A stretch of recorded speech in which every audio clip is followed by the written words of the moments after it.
Assassin's Creed going into like a fully fledged open world RPG, we knew that choice was the next logical step for us. We were like, hey, choice is our thing. It's the philosophy that's flowing through all of the creation of the game, and that extends to being able to choose your character.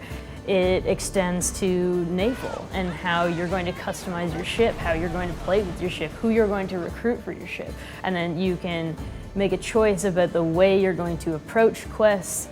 It had to be everywhere or nowhere at all in terms of how we were looking at making things. So yes, the narrative will lead to different conclusions, but if you go off the beaten path, you will be surprised and you will have to make choices, sometimes dire, sometimes not. So yes, we want to give that autonomy to the player. You can choose if you're going to help the Athenians dominate the Greek world or the Spartans, and you can change your choice in that playthrough as well. We wanted to approach the combat in a way that gave the player more options, more customization, more ability to have choice in the way that they approach every combat situation. So that meant that we wanted to give them these awesome abilities, these brand new 30+ amazing abilities that can all be upgraded. If I want to shoot people with bow and arrows and specialize in that, you can do it. If you feel that it's more like melee fighting, you can do it as well. And if you feel that it's a little bit more stealth that I would like to do and get the drop on them, that's all available for you as well. So very poetic for someone covered in blood. I like it. The romancing, we have a handful of characters that we can romance. They don't necessarily intertwine with the bigger picture, so they're much more regional content stories or a little bit more for fun. When we set out to make the story in Assassin's Creed Odyssey, we knew that we were going to have multiple endings. Now, for us, it meant making a series of choices through a series of quests that would impact the ending, and not just be multiple endings based on one decision you make at the end, which sometimes other games fall prey to. Just because you're making choices doesn't mean that you're going to be cut off from half the game for making these choices. You're simply going to have your own unique experience. Something that I really like about our game is the variation of tones. I never thought Poseidon's anger would be too much for the mighty Kassandra's stomach. You can be a little bit more of a traditional compassionate hero, but you can also call people on their bullshit in the game. Somebody's coming to you with a much more down-to-earth, easy quest like somebody stole my vase or something. So your character can say, dude, who do I look like? Like somebody's gonna get vases, like I'm destroying armies, Well, when the player feels that he can say that, we try to put that in the word of the character as a choice as well. So dude, the fuck I look like, so that you can get that a little bit more in the game. You can't do it every time, but how do I feel about saying something here? We tried to mimic that and then have the characters react. Kassandra, what do you think we should do?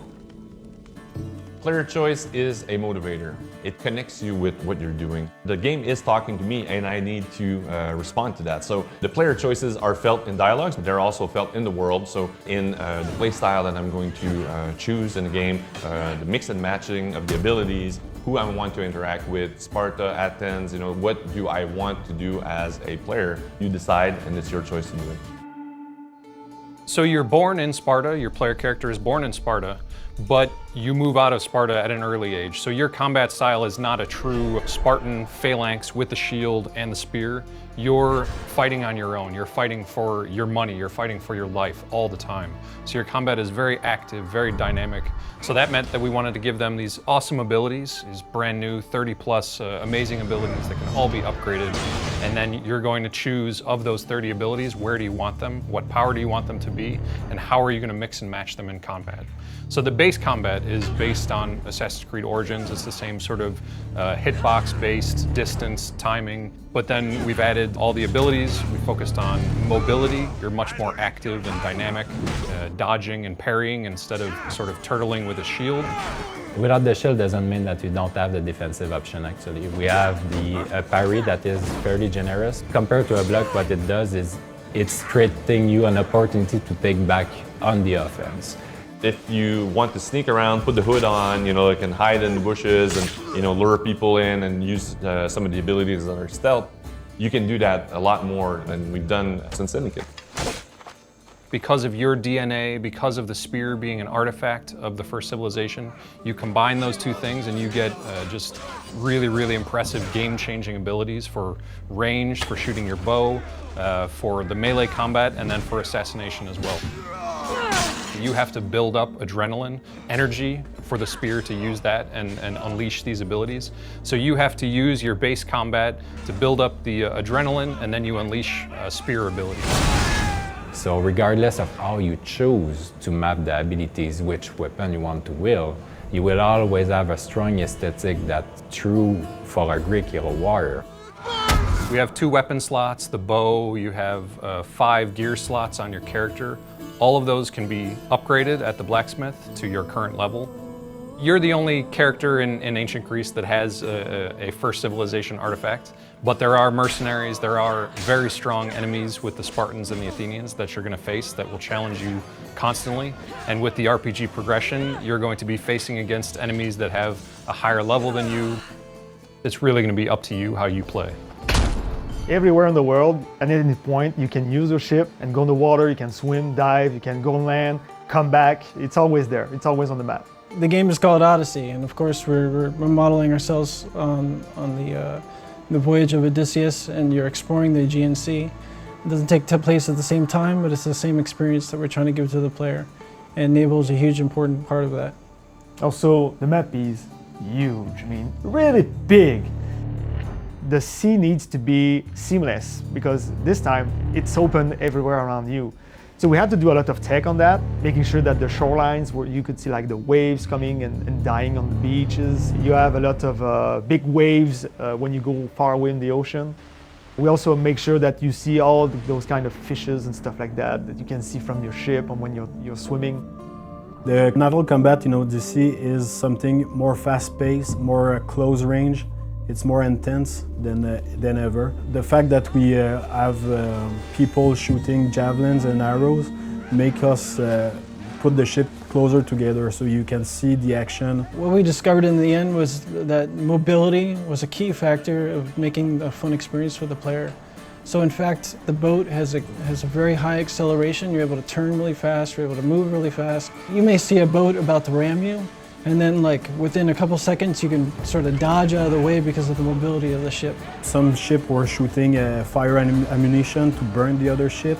The most important tactic was the ramming and the cleavings.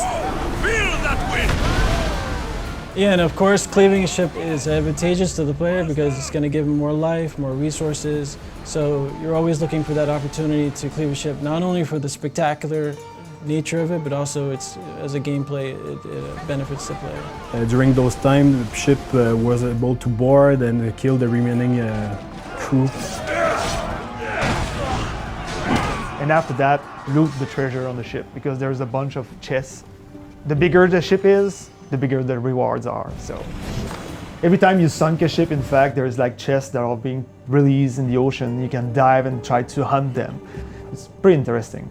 And if you go too far in the water, you might encounter some sharks also, so it's pretty hard to kill. There's definitely going to be some unique ships on the water, some unique challenges. When you first encounter these ships, if you're a low level, you're going to learn to run away quickly. As you get stronger, your ship is going to get stronger. But beyond that, there's upgrades that you're going to need to apply to your ship. So upgrading the arrows, the javelins, how much ramming damage it can do, how many lieutenants you can have on the ship, how strong the hull is, if you can shoot fire with your arrows or javelins. So there's a lot of upgrades to the ship that will make it more powerful. Mercenaries will come after you on sea, and it's a cool moment because they have awesome looking ships, they have unique figureheads, unique masts. When the player gets into combat with these guys, you could also board them. And so you can fight the mercenary like hand to hand on the deck of his ship, and hopefully you can even Sparta kick him off the deck. And this is like a way cooler moment to take out a mercenary in the game. They can also customize the ship how they want in terms of who they want to recruit and the perks they will want to have on the ship, so to create a synergy between upgrades and perks to build the way they want to play. You can recruit lieutenants from people in the world, be they individual weak archer, or if you want to find the best mercenary in the world, you can go knock that person out, pay them, convince them to join your crew. I want you to be with me when I do. They can be coming from missions, or you can also choose to find ones that have like good perks. They're going to give you more weapons, they're going to give you better armors, they're going to give also like crazy perks on your ship, like boosting speed and having more stamina. So they're changing almost every kind of part of your boat, in fact.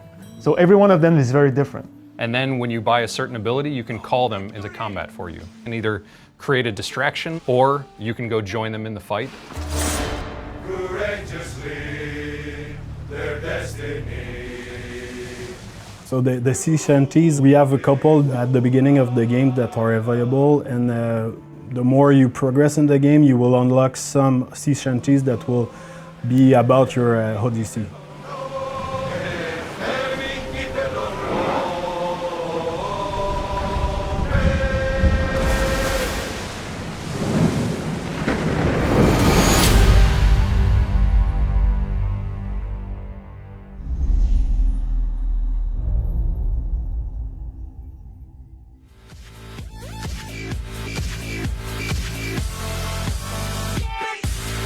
Like and share if you enjoy the video and think others might benefit from this, and of course subscribe and hit the notification button if you are new to the channel and want to be notified every time I post a video.